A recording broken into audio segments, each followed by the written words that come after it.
പാകിസ്ഥാൻ കസ്റ്റഡിയിലെടുത്ത BSF ജവാനെ തിരികെ കിട്ടാനുള്ള ശ്രമം തുടരുന്നു. ഫ്ളാഗ് മീറ്റിംഗ് വഴി ചർച്ച തുടരുകയാണ്. അതിർത്തിയിൽ സേനകൾക്ക് ജാഗ്രതാ നിർദ്ദേശമുണ്ട്. രാഹുൽ ഗാന്ധിയും കരസേനാ മേധാവിയും ഇന്ന് കശ്മീരിലാണ് ഉള്ളത്. വിവരങ്ങളുമായി ന്യൂസ് ഡെസ്കിൽ നിന്ന് KP Abhilash. Abhilash, good morning. മൂന്നാം ദിവസം രാവിലെ എത്തുമ്പോൾ ഇരു രാജ്യങ്ങളും സംയമനം പാലിക്കണമെന്ന UN-ന്റെ നിർദ്ദേശം വരുന്നുണ്ട്. പക്ഷെ അപ്പോഴും പ്രകോപനങ്ങൾ ഇന്നലെയും ഉണ്ടായി. ഇന്നലെ ഉധംപൂരിൽ ഉണ്ടായ ഏറ്റുമുട്ടലിൽ ഒരു സൈനികന് വീരമൃത്യു ഉണ്ടായിട്ടുണ്ട്.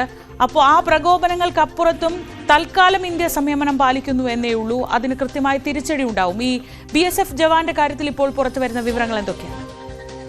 ഗുഡ് മോർണിംഗ് ശ്രീജ സൂചിപ്പിക്കുന്നത് പോലെ തന്നെ പാകിസ്ഥാന്റെ ആക്രമണത്തിന്, അതായത് തീവ്രവാദ ആക്രമണത്തിന് കൃത്യമായ മറുപടി നൽകുക തന്നെ ചെയ്യും രാജ്യം എന്ന് പ്രധാനമന്ത്രി നരേന്ദ്രമോദി ഇന്നലെ ബീഹാറിലെ പൊതുപരിപാടിയിൽ പറഞ്ഞിരുന്നു. അതോടൊപ്പം തന്നെ ഇന്നലെ നടന്ന സർവകക്ഷി യോഗത്തിൽ പ്രതിരോധ മന്ത്രി രാജ്നാഥ് സിംഗും ഇക്കാര്യം വ്യക്തമാക്കിയതാണ്. അതുകൊണ്ട് തന്നെ തീവ്രവാദ കേന്ദ്രങ്ങളിലേക്ക് അടക്കമുള്ള ഇന്ത്യയുടെ ആക്രമണം അത് ഏത് നിമിഷവും പ്രതീക്ഷിക്കാം. അതോടൊപ്പം പാകിസ്ഥാന്റെ പ്രകോപനത്തിന് മറുപടി എന്ന നിലയിൽ ഇന്നലെ സംയുക്ത സൈനിക അഭ്യാസം യഥാർത്ഥത്തിൽ ഇന്ത്യയുടെ ഭാഗത്ത് നിന്ന് ഉണ്ടായതുമാണ്.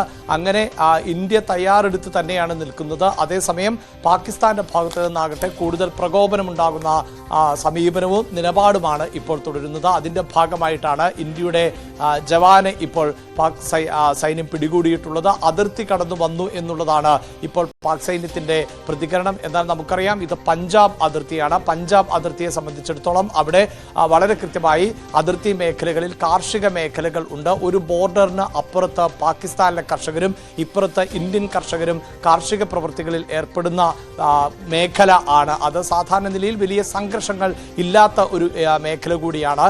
അവിടെ ഇന്ത്യൻ കർഷകർക്കടക്കം സുരക്ഷ ഒരുക്കുന്നത് ഈ ബോർഡർ സെക്യൂരിറ്റി ഫോഴ്സിലെ ഉദ്യോഗസ്ഥർ ആണ്. അങ്ങനെ കൃത്യമായും ഇന്ത്യയുടെ അതിർത്തി ഉള്ളിൽ കാർഷിക മേഖലയിൽ ഉണ്ടായിരുന്ന ജവാനെ ആണ് പാകിസ്ഥാൻ ഇപ്പോൾ കൈവശം വെച്ചിട്ടുള്ളത് എന്ന് തന്നെയാണ് ഇന്ത്യയുടെ നിലപാട്. കണ്ണുകിട്ടിയ നിലയിൽ ഉള്ള ചിത്രങ്ങൾ അടക്കമാണ് പാകിസ്ഥാൻ പുറത്തുവിട്ടത്.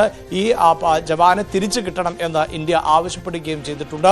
ഇതുമായി ബന്ധപ്പെട്ട ഫ്ളാഗ് മീറ്റിംഗ് ഇപ്പോൾ നടക്കുകയും ചെയ്യുന്നുണ്ട്. പ്രത്യേകിച്ച് അതിർത്തിയിലെ സേനാ ഉദ്യോഗസ്ഥർ തമ്മിലുള്ള ചർച്ച തുടർന്നുകൊണ്ടിരിക്കുകയാണ്. സൈനികരെ വിട്ടുകിട്ടണം എന്ന കർശനമായ നിലപാട് ഇന്ത്യ സ്വീകരിക്കുകയും ചെയ്തിട്ടുണ്ട്. അതിനോട് കൃത്യമായ ഒരു പ്രതികരണം പാകിസ്ഥാന്റെ ഭാഗത്ത് നിന്ന് ഉണ്ടായിട്ടില്ല. പക്ഷേ ഏതെങ്കിലും തരത്തിൽ പ്രകോപനപരമായ രീതിയിൽ അല്ല ഈ സൈനികനെ പിടികൂടിയിട്ടുള്ളത്. ഏതെങ്കിലും ആക്രമണം നടത്തിയതായി പാകിസ്ഥാന്റെ ഭാഗത്ത് നിന്ന് സ്ഥിരീകരണമൊന്നുമില്ല. അതുകൊണ്ട് തന്നെ സാധാരണ നിലയിൽ ഇത്തരത്തിൽ അതിർത്തിയിൽ സംരക്ഷണം ഒരുക്കുന്ന സൈനിക വിഭാഗത്തിൽപ്പെട്ടവരെ പരസ്പരം കൈമാറുന്ന സാഹചര്യമാണ് ഉണ്ടാകാറുള്ളത്.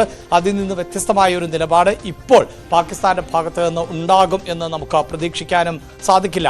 ഇന്ന് വ്യാപകമായ തെരച്ചിൽ തന്നെയാണ് ജമ്മു കാശ്മീരിൽ തുടരുന്നത്. ശ്രീജ നേരത്തെ സൂചിപ്പിച്ചതുപോലെ തന്നെ കരസേനാ മേധാവി അടക്കം ശ്രീനഗറിൽ ജമ്മു കാശ്മീരിൽ കഴിഞ്ഞ ദിവസം തന്നെ എത്തിയിട്ടുണ്ട്. ഇന്ന് പഹൽഗാം ഉൾപ്പെടെ, അതായത് ഈ തീവ്രവാദ ആക്രമണം നടന്ന പ്രദേശം ഉൾപ്പെടെ കരസേനാ മേധാവി സന്ദർശിക്കുന്നുണ്ട്. രാഹുൽ ഗാന്ധിയും ഇന്ന് ഈ ആക്രമണം നടന്ന പ്രദേശത്ത് എത്തുകയും സാഹചര്യം വിലയിരുത്തുകയും ചെയ്യുന്നുണ്ട്. അതേസമയം തന്നെ ബൈസാരൻ മേഖലയിൽ വലിയ തോതിലുള്ള സേനാ വിന്യാസമാണ് ഇപ്പോഴും തുടർന്നുകൊണ്ടേ ഇരിക്കുന്നത്. 26 പേരുടെ മരണത്തിന് കാരണമായിട്ടുള്ള ഭീകരാക്രമണത്തിൽ നേരിട്ട് പങ്കെടുത്ത തീവ്രവാദികളെ പിടികൂടുന്നതിന് വേണ്ടിയുള്ള എല്ലാ ശ്രമങ്ങളും തുടരുക തന്നെയാണ്. ഒപ്പം ഉധംപൂരിലടക്കം കഴിഞ്ഞ ദിവസം ഉണ്ടായ ഏറ്റുമുട്ടലുകളുടെ പശ്ചാത്തലത്തിൽ വ്യാപകമായ തെരച്ചിൽ ആണ് ഇപ്പോൾ തീവ്രവാദികൾക്ക് വേണ്ടി നടത്തിക്കൊണ്ടും ഇരിക്കുന്നത്. അതോടൊപ്പം തന്നെയാണ് അതിർത്തി മേഖലകളിൽ അടക്കം സുരക്ഷ ശക്തമാക്കുന്നതിനോടൊപ്പം യുദ്ധസമാനമായ ഒരു സാഹചര്യത്തെ നേരിടാൻ തയ്യാറായിരിക്കണം എന്ന അറിയിപ്പ് സേനാ വിഭാഗങ്ങൾക്ക് നൽകുകയും ചെയ്തിട്ടുണ്ട്. പ്രത്യേകിച്ച് പാകിസ്ഥാനിന്റെ ഭാഗത്ത് നിന്നുണ്ടായിട്ടുള്ള നിലപാട് എന്നത് സിന്ധു നദീജല കരാർ മരവിപ്പിച്ചു നിർത്തുക എന്ന് പറയുമ്പോൾ അതിനെ യുദ്ധമായി മാത്രമേ കാണാൻ സാധിക്കുകയുള്ളൂ എന്നുള്ളതാണ് പാകിസ്ഥാന്റെ നിലപാട്. അതിനിടെ തന്നെയാണ് ഈ കരാർ മരവിപ്പിച്ചിരിക്കുന്നു എന്നത് ഔദ്യോഗികമായി തന്നെ ഇന്ത്യ അറിയിച്ചിട്ടുള്ളത്. ഇന്ത്യ എന്തൊക്കെ നയതന്ത്ര സമീപനമാണോ സ്വീകരിച്ചത് അതേ നാണയത്തിൽ തന്നെയാണ് പാകിസ്ഥാന്റെ ഭാഗത്ത് നിന്നും ഉണ്ടായിട്ടുള്ള പ്രതികരണങ്ങൾ. അതായത് അതിർത്തി മേഖല അടച്ചിടും, ഒപ്പം ഷിംല കരാർ റദ്ദാക്കുന്നു, അതോടൊപ്പം അതിർത്തി കടന്നുള്ള വ്യാപാര വാണിജ്യ ബന്ധങ്ങൾ അവസാനിപ്പിക്കുന്നു എന്നിങ്ങനെയുള്ള തീരുമാനങ്ങൾ ആണ് പാകിസ്ഥാനും കൈക്കൊണ്ടിട്ടുള്ളത്. ഇന്ത്യ യുദ്ധത്തിലേക്ക് കടന്നാൽ അതിന് വലിയ വില നൽകേണ്ടി വരും എന്ന തരത്തിലുള്ള ഭീഷണിയും പാകിസ്ഥാന്റെ ഭാഗത്ത് നിന്ന് ഉണ്ടായിട്ടുണ്ട്.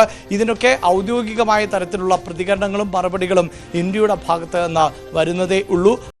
അതോടൊപ്പം തന്നെയാണ് നമ്മൾ നേരത്തെ സൂചിപ്പിച്ചതുപോലെ ഈ നയതന്ത്ര യുദ്ധം മുറുകുന്നതിനിടെ മറ്റു തരത്തിലുള്ള സൈനികമായ ആക്രമണം അതും ഏത് നിമിഷവും ഉണ്ടാകും എന്ന വിലയിരുത്തൽ തന്നെയാണ് ഇപ്പോഴുമുള്ളത്. ഒപ്പം ഈ ഭീകരാക്രമണത്തിൽ മരണപ്പെട്ടവരുടെ സംസ്കാര ചടങ്ങുകളൊക്കെ പൂർത്തിയായിക്കൊണ്ടിരിക്കുന്നു. അതിൽ മലയാളിയായ രാമചന്ദ്രന്റെ സംസ്കാരം ഇന്നാണ് നടക്കുന്നത്. അല്പസമയത്തിനകം പൊതുദർശനം ആരംഭിക്കുകയും ചെയ്യും. ശ്രീജ. ശരി, KP അഭിലാഷാണ് വിവരങ്ങൾ വിശദമായി നൽകിയത്.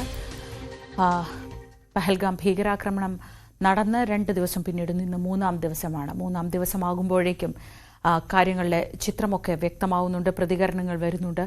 നമുക്ക് ഈ ദിവസം മുഴുവൻ അത്തരം തുടർ പ്രതികരണങ്ങളിലേക്കും സൈന്യത്തിന്റെ ഭാഗത്തുനിന്നുള്ള നീക്കങ്ങളിലേക്കും ഒക്കെ തന്നെ ശ്രദ്ധയൂന്നാം.